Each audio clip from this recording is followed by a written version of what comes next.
Assalamualaikum warahmatullahi wabarakatuh. Pada video kali ini saya akan memenuhi salah satu tugas ujian tengah semester saya pada mata kuliah Psikologi Konseling. Baik, yang pertama saya akan menjelaskan sedikit mengenai mengidentifikasi perilaku verbal dan nonverbal konselor. Dan bagian pertama yaitu adalah pengertian perilaku verbal dan nonverbal konselor. Perilaku verbal adalah perilaku seseorang berupa kata-kata, sedangkan perilaku nonverbal adalah bisa juga disebut dengan bahasa tubuh. Nah, bahasa tubuh merupakan indikator yang dianggap paling jujur dibandingkan dengan perilaku verbal, karena perilaku nonverbal tidak bisa bohong tentang apa yang sedang dialami oleh seseorang. Contohnya dengan ekspresi wajah. Nah, dalam relasi antara konselor dan juga konseli terjadi perilaku verbal yang di dalamnya terlihat pula perilaku nonverbal seperti gerakan isyarat, gerakan tubuh, air muka, getaran suara, cara duduk, dan juga sebagainya. Nah, bahasa lisan atau verbal mungkin saja bertentangan dengan perilaku nonverbal dan mungkin pula perilaku nonverbal mendukung atau menekankan bahasa lisan. Dan dalam proses konseling, konselor harus diharuskan untuk lebih sedikit bicara daripada konseli. Meskipun konseli tidak bicara dan hanya mengungkapkan lewat bahasa nonverbal, banyak orang percaya bahwa perilaku nonverbal konselor dapat mengubah perilaku konseli. Nah, perilaku nonverbal sangat berhubungan dengan perilaku verbal sehingga sulit untuk dipisahkan. Nah, bagian kedua adalah contoh dari perilaku verbal dan perilaku nonverbal konselor. Yang pertama adalah perilaku verbal. Nah, perilaku verbal dari konselor yang pertama yaitu memberikan refleksi atau penjelasan terhadap pernyataan konseli.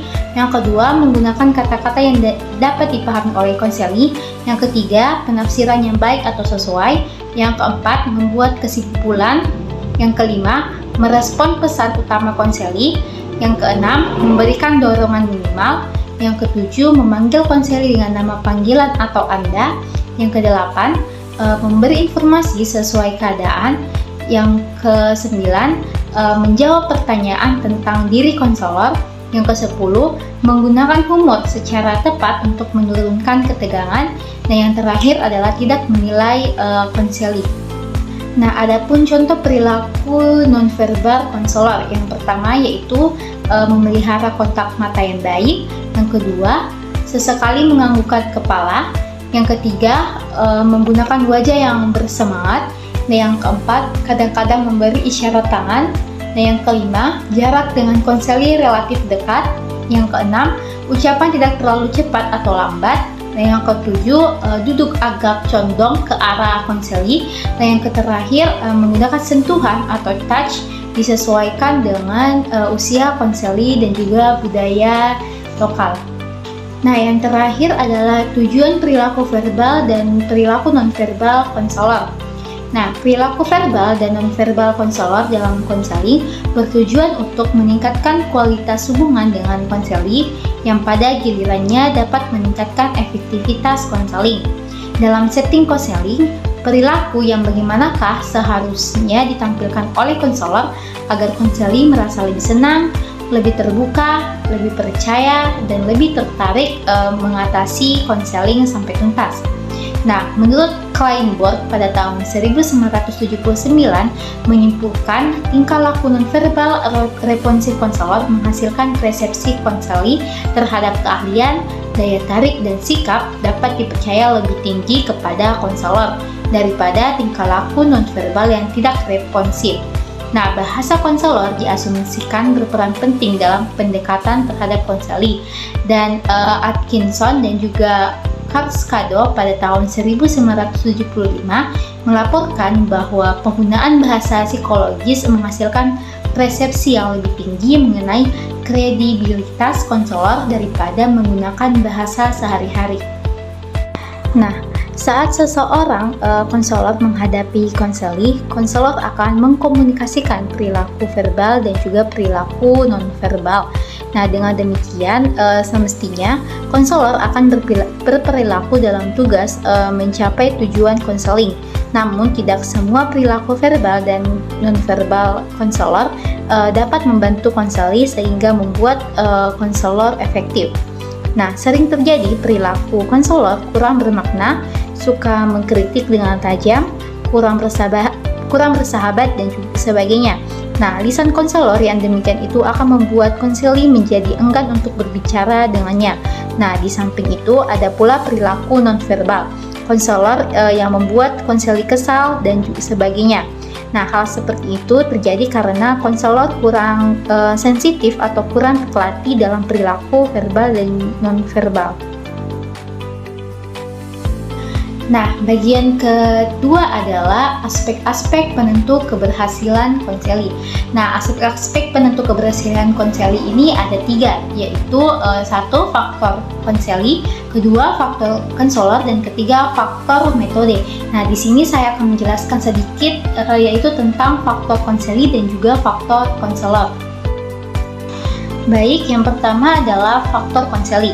Nah, adapun hal-hal dari faktor konseli yang dapat mempengaruhi keberhasilan konseling, yaitu yang pertama, keterbukaan konseli, yang kedua, pemahaman konseli tentang dirinya, yang ketiga, pemahaman konseli tentang masalahnya, yang keempat, keinginan dan motivasi konseli untuk berubah, dan yang kelima, komitmen konseli untuk melaksanakan kegiatan-kegiatan atau terapi yang dilaksanakan. Nah, dan salah satu hal yang mempengaruhi hasil konseling adalah keinginan dari motivasi konseling untuk berubah. Artinya, berubah dari suka bolos menjadi tidak bolos, dari perokok menjadi tidak perokok, dan lain sebagainya. Oleh sebab itu, konselor harus mendorong agar timbul motivasi konseli dalam melakukan perubahan. Nah, dalam proses konseling ada beberapa kondisi yang harus dilakukan oleh konseli untuk mendukung keberhasilan konseling, yaitu keadaan awal. Maksudnya, keadaan sebelum proses konseling dan keadaan yang menyangkut proses konseling secara langsung, yaitu yang pertama, konseli harus termotivasi untuk mencari penyelesaian terhadap masalah yang dihadapi.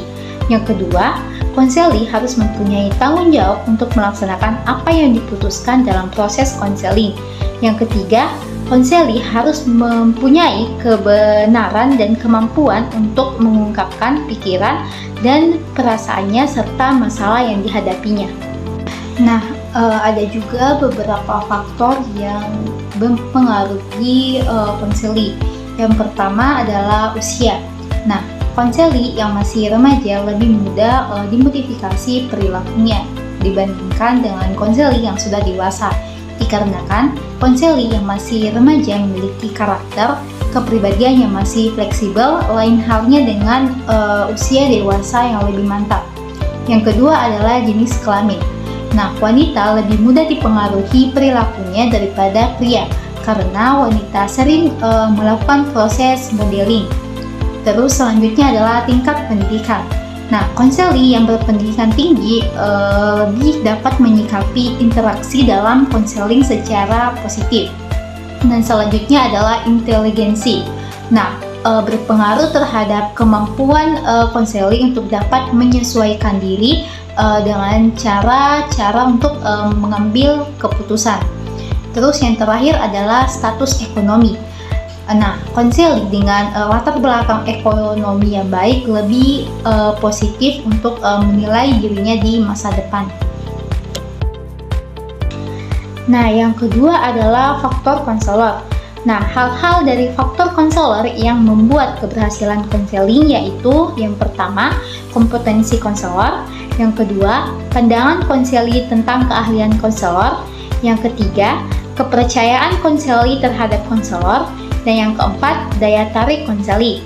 Nah, menurut Becklin, yaitu seorang konselor harus mempunyai 3 kemampuan, yaitu kemampuan mengenal dirinya sendiri, kemampuan memahami orang lain, dan juga kemampuan untuk berkomunikasi dengan orang lain. Nah, salah satu aspek yang perlu diperhatikan konselor adalah tingkah laku nonverbal konselor. Nah, tingkah laku nonverbal konseli yang ditampilkan dalam proses konseling merupakan petunjuk bagi konselor untuk memahami lebih dalam emosi dan juga pikiran dari konseli. Nah, konselor harus peka untuk memberi makna terhadap tingkah laku nonverbal yang tidak wajar atau tidak normal, terlebih lagi bila adanya gangguan-gangguan. Nah, konselor harus peka dalam mengamati tingkah laku konseli tersebut, seperti muka pucat, tidak berseri, tidak berani melihat wajah konselor, sering melihat keluar ruangan konseling, badan berkeringat, dan juga mengusap-usap wajah. Nah, istilah tingkah laku nonverbal konselor ada yang menyebut dengan istilah penampilan konselor. Taylor pada tahun 1989 mengartikan penampilan sebagai tingkah laku nonverbal yang tampak pada karakteristik fisik, baik yang stabil maupun yang tidak stabil. Nah, karakteristik yang stabil adalah bentuk tubuh, sedangkan yang tidak stabil adalah pakaian, kosmetik, dan lain sebagainya. Dan penelitian mengenai daya tarik fisik adalah melalui bentuk wajah, pakaian, bentuk tubuh, dan gerakan tubuh. Nah, guru pembimbing yang keadaan fisiknya menarik lebih diterima dibandingkan dengan yang tidak menarik dan juga lebih berkompeten. Nah, dalam proses konseling ada beberapa hal yang harus dilakukan oleh konselor, yaitu yang pertama keadaan awal, yaitu keadaan sebelum hubungan antara konselor dan konseli berlangsung. Yang kedua, persyaratan-persyaratan di luar proses konseling yang mendukung dalam komunikasi antara konselor dan konseli selama proses konseling. Yang ketiga, persyaratan-persyaratan yang berkaitan langsung dengan komunikasi antara konselor dan konseli. Nah, menurut Glading pada tahun 2009 ada beberapa karakteristik yang harus dimiliki konselor untuk menyukseskan kegiatan konseling, yaitu yang pertama adalah self-awareness, yang kedua kejujuran, yang ketiga kongruensi, yang keempat kemampuan untuk berkomunikasi, yang kelima pengetahuan yang memadai, yang keenam dapat dipercaya, yang ketujuh kompeten, dan yang terakhir adalah menarik dan juga mampu untuk menempatkan dirinya. Baik, itulah tadi penjelasan singkat saya mengenai identifikasi perilaku verbal dan nonverbal konselor dan aspek-aspek penentu keberhasilan konseling. Apabila saya memiliki banyak kesalahan kata, saya mohon maaf, dan apabila video ini masih banyak kekurangannya, saya juga meminta maaf. Dan saya akhiri dengan ucapan wabillahi taufiq wal hidayah. Wassalamualaikum warahmatullahi wabarakatuh.